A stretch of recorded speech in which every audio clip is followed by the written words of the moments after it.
আসসালামু আলাইকুম এভরিওয়ান, কেমন আছেন সবাই? আশা করছি ভালো আছেন। আজ সকাল থেকেই কিছু কাজ শুরু করলাম। এই যে এদিকে দেখছেন চিংড়ি মাছগুলো বেছে নিচ্ছি। এখন থালাবাটিগুলো ধুয়ে পরিষ্কার করে রান্না বসিয়ে দিব বাচ্চাদের জন্য। বাচ্চারা তো রোজা রাখে নেই। আসলে রমজান মাসে একটু কাজটা বেশিই থাকে।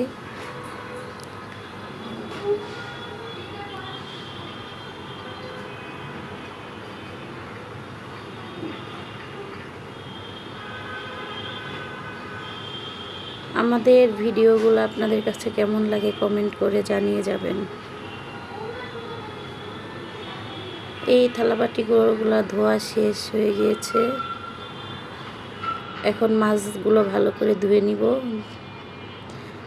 এই পেঁয়াজ মরিচ কেটে নিচ্ছি।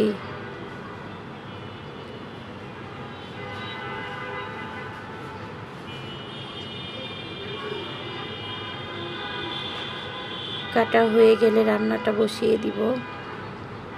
রান্নাটা বসিয়ে দিলাম।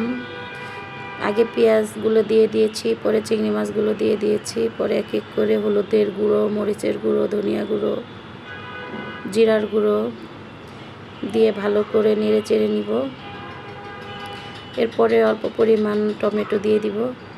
টমেটো দিয়ে ভালো করে কষিয়ে নিচ্ছি। এই চিংড়ি মাছ ভুনাটা আমার বাচ্চারা অনেক পছন্দ করে।